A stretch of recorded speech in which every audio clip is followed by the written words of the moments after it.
Fall in, stand by your beds, you scruffy lot. Mackenzie, what the hell are you wearing today? Well, Sergeant, do you remember yesterday when all my kit went missing? Yes? Well, I went along to Corporal Ross at the quartermaster to see if I could do anything about it, or, he could do anything, and, he said no. He did, however, said he had a box in the back, and it was full of some old things, and, I went and saw it, and it had 1858 written on it. So, at the risk of being slightly out of date, Sergeant, I'm present and correct on parade. McCausland. That's what I should call you. McCausland. In Part 1, we covered headdress and general historical items. In Part 2, we'll cover the various articles that make up the Highland collection. Before we delve into the collection, mention must be made of the genre that this channel falls into, and some caveats that are associated with it. Britishmuzzleloaders is an historical shooting channel, and as such seeks to explore these firearms through a combination of shooting, the use of period-type equipment and clothing, and the demonstration of drills, procedures, and techniques that soldiers of the 19th century used for various purposes. As such, historical shooting falls somewhere between the disciplines of target or recreational shooting on one hand, and reenactment or living history on the other. What sets it apart is the use of live ammunition, of course, unlike reenactment or living history, and the focus on the military application of firearms, unlike the discipline of, say, pure target shooting. In regards to kit and clothing, exacting standards as to appearance are not the focus, but rather the functionality of it in relation to the shooting. This allows for a certain degree of flexibility as it pertains to the type and style of accoutrements used. A greater exploration of historical shooting is the topic for perhaps another video, but I thought that I might make mention to address some of the historical inaccuracies that are present on the channel from time to time.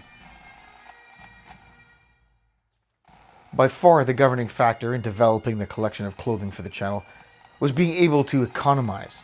I decided early on to pick a certain type of soldier, and indeed a regiment where possible, so that I could adapt the uniform to a specific era, while maintaining certain commonalities. The most important factor in choosing this was the kilt. I have had a military-grade kilt in No. 2 Mackenzie tartan since I was quite young, and when growing the idea of uniforms on the channel, this formed the foundation. The kilt is made of 16-ounce cloth and is box-pleated, or perhaps more correctly, double knife-pleated in the correct-to-unit custom.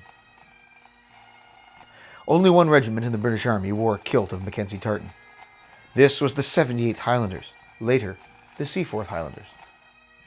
It was this regiment I chose to follow through history, by adding or substituting items as I decided to acquire them. Representations of uniforms from the age of the Enfield in the 1850s to the Great War in 1914 and beyond could easily be managed.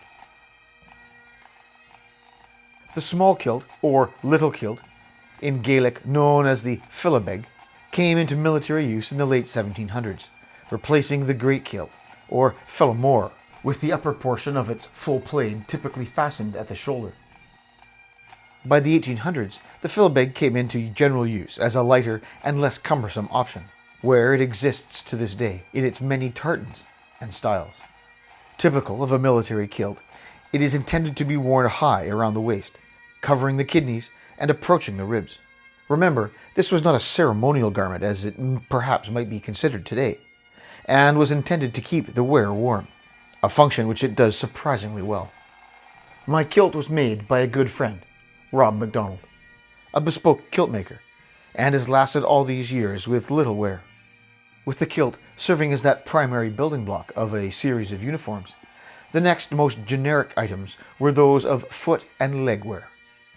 In use throughout the Victorian era were the combination of diced hose tops, garters, gaiters, more commonly known as spats today, and historically varying forms of shoe. Yes, shoes. Gaiters, or spats as they're commonly known today, became prevalent for wear in Highland regiments during the Napoleonic era.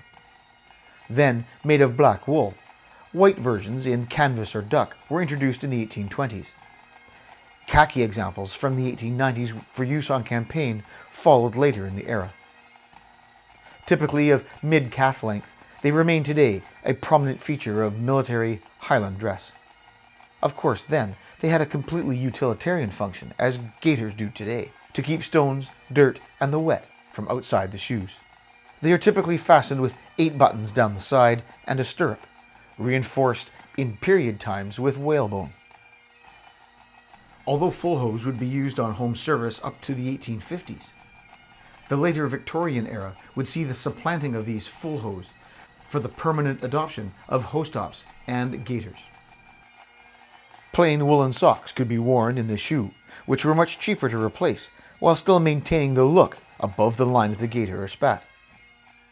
By the high Victorian era, the regular Highland regiments had settled on one of 3 different types of hose tops, different versions worn by pipers notwithstanding. Black and red in the case of the Black Watch and the Gordons, red and white in the case of the Seaforths and the Argyll and Sutherland Highlanders, and red and green for the Camerons. To hold them up, garters made of typically red fabric tape were tied around the calf, the knots they were fastened with forming decorative bows that were earlier in the era quite extravagant.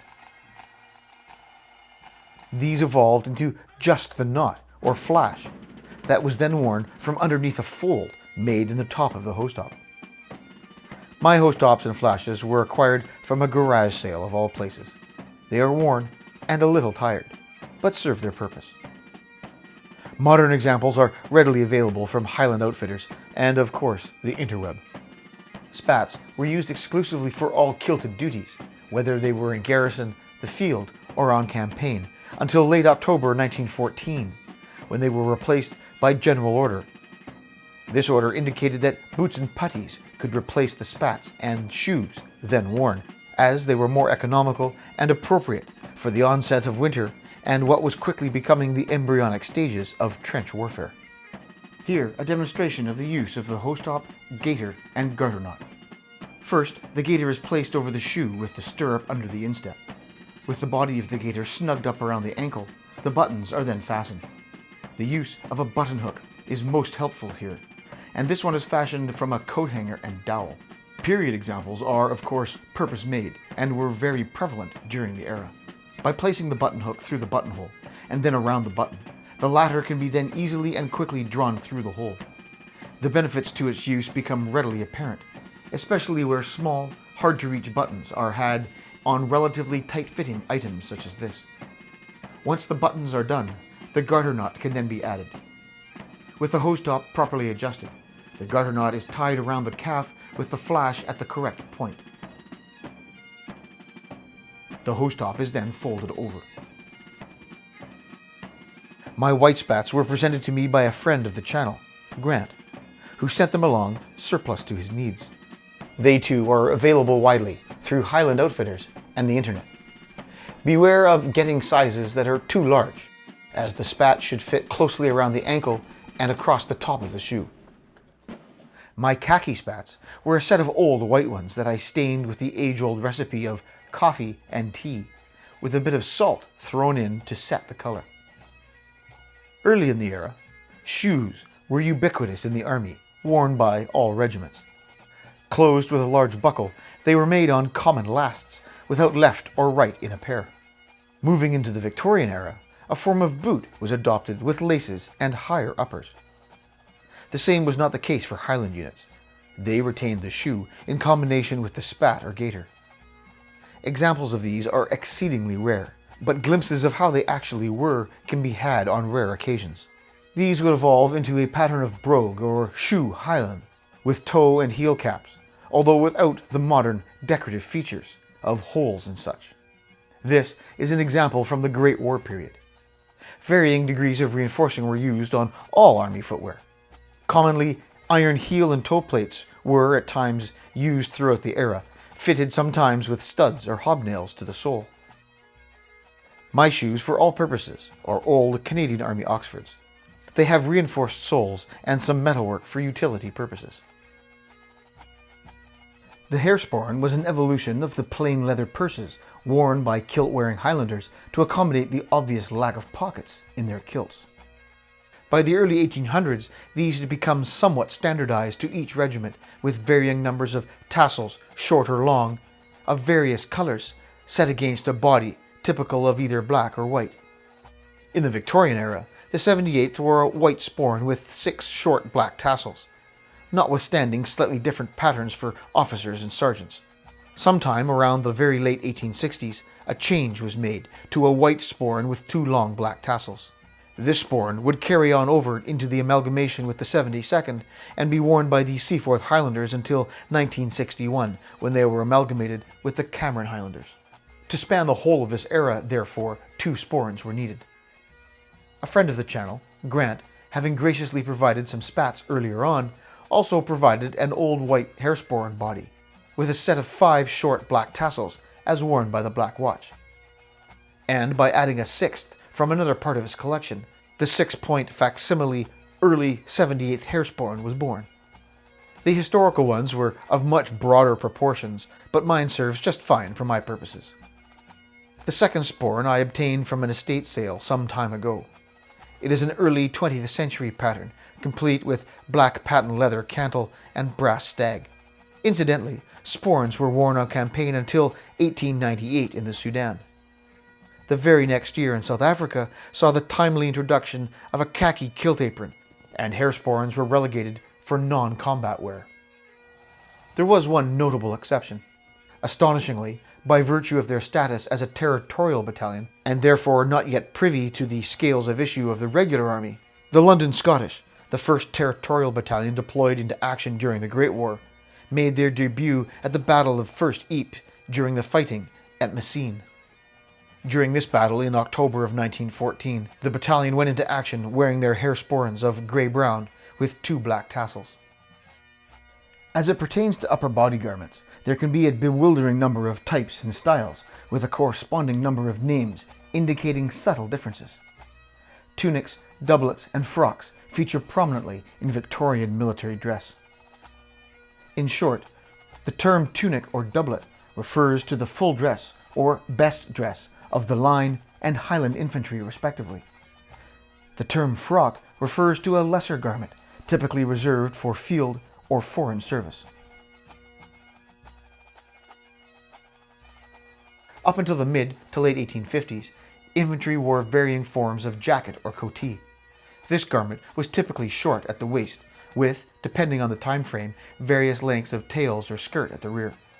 The Crimean War magnified the need to equip the troops with a garment that was more protective in the face of poor weather, and in 1855 the army entered the tunic era. The first pattern was double-breasted, with full skirts and what were termed slashed cuffs. Immediately found to be wanting by someone in a decision-making position, this was superseded by a single-breasted version the very next year. Similar change was instituted for Highland regiments. Rather than a tunic, a garment known as a doublet was introduced. The 1855 pattern doublet followed the double-breasted feature of the tunic, but had diamond-shaped buttons, and the skirts, the parts extending below the belt line, were broken up into 4 parts themselves, known as Inverness skirts. They had a distinctive bastion shape, and were decorated with 3 buttons and some piping. The cuffs were of the same slashed pattern, although of a simplified version. In 1856, the doublet too became single-breasted, and the buttons round. It was this pattern that I chose to have made, as it would cover the period of both the Enfield and the Snyder. It is made in the pattern of the 78th Highlanders, with their buff facings. It's from a company called Replicators, located in India. Sanjay, the purveyor, is an agreeable man, who's ready to make whatever you want him to. It pays to be specific with your measurements and instructions, as there is no opportunity to have a fitting, but they will gladly provide you pictures of parts and fabric for your approval. I have had decent experiences with the company. The measurements given to them have ensured a decent fit, over and above the quality, which is reasonable. There are some ahistorical materials used in the lining and whatnot, but these are generally hidden and, for my purposes, don't matter at all. Prices are reasonable, and they generally include delivery to your door. In 1868, a further change was made to the doublet. The cuffs, which had been of the slashed variety throughout the army, were changed to the now familiar gauntlet cuff. so called because of their resemblance to the cuff portion of their namesake. These were decorated with the customary 3 buttons and piping, and were of the facing colour. My 68 pattern doublet is representative of that which was used from 1882 to 1900 by the Seaforth Highlanders. The facings are yellow, as this was the case after the amalgamation of the 72nd with the 78th in 1882 to form the Seaforth Highlanders. This doublet covers the era of the Martini and the Magazine Lee Metford and Magazine Lee Enfield.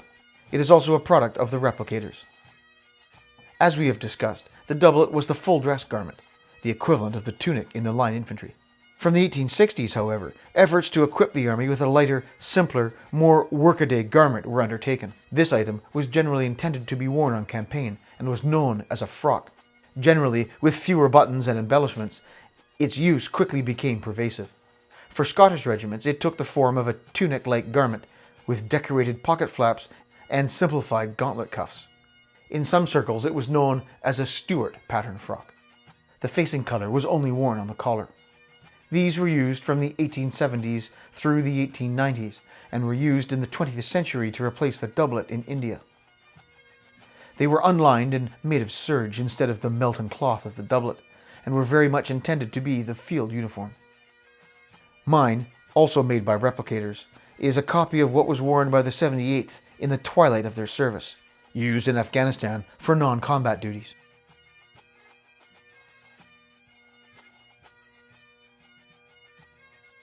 This example dates from the 1880s and was an officer's pattern worn at the Battle of Tel el Kebir in 1882 by an officer of the Cameron Highlanders. It is important to understand that the scarlet frock was only worn by Highland regiments on foreign service. At home, Highlanders wore a white shell jacket for undress and field wear. This brings us to the next garment, a khaki frock of a Highland pattern. Khaki, khaki, or drab had entered service most unofficially from the Indian Mutiny, but it would take until the 1870s for it to become the colour for use in the field.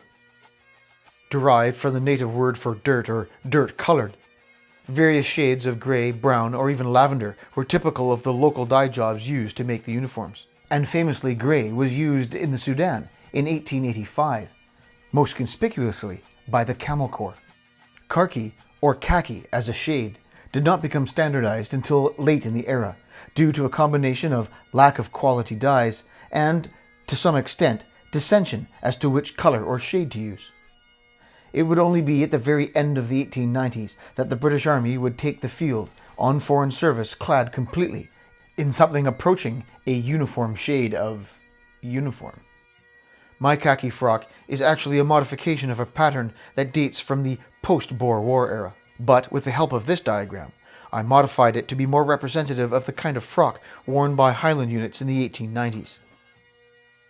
The collar, which is a stand and fall variety, is turned in, changing it to a type that was more appropriate. The cuffs were reworked, changing them from the pointed line infantry type that came with the garment to the Highland gauntlet type, as shown in the diagram. Along with these were the generous proportions of the sleeve length, the skirt length, and the waistline, all three of which needed reducing in order to make the garment fit correctly.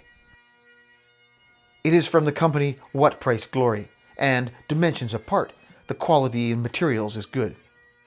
Modified this way, it can represent field dress from the 1870s to the 1890s and beyond if one can overlook the slightly ahistorical pocket arrangement, which actually looked like this on some Highland patterns.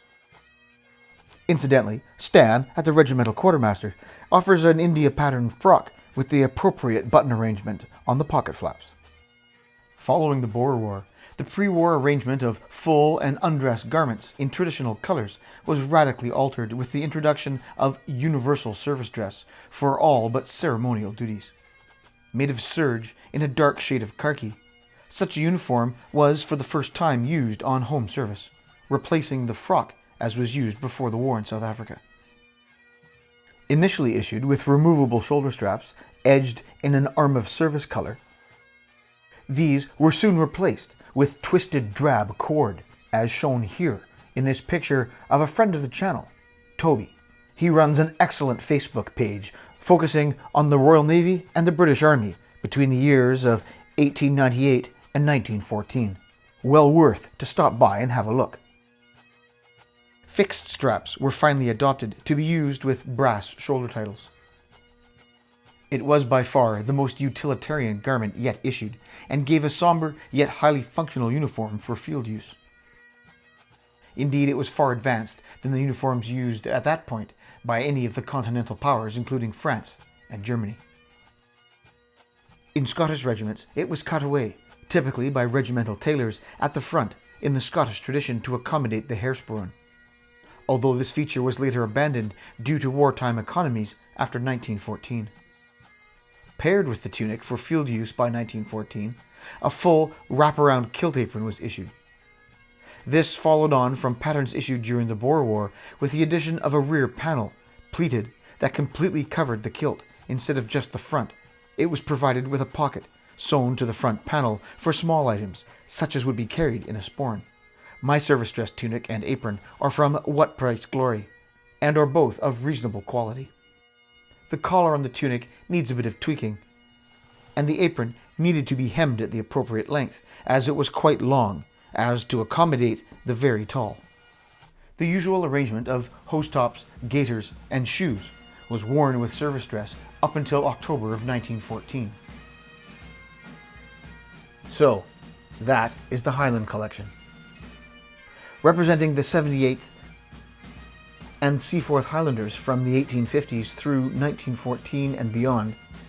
This time period spans the age of the Enfield, the Snyder, the Martini on foreign and home service, the Magazine Lee Metford and Magazine Lee Enfield on home and foreign service, and the SMLE, the core firearms showcased on the channel.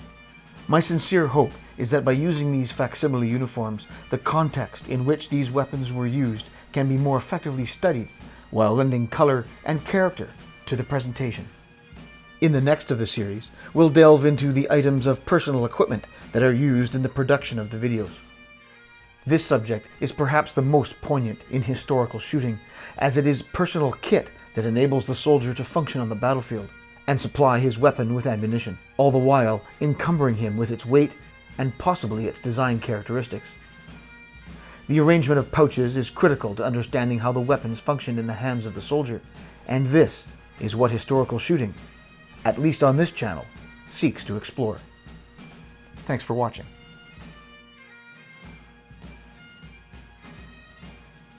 If you'd like to support the channel, please stop by our Patreon page. The link is in the description below.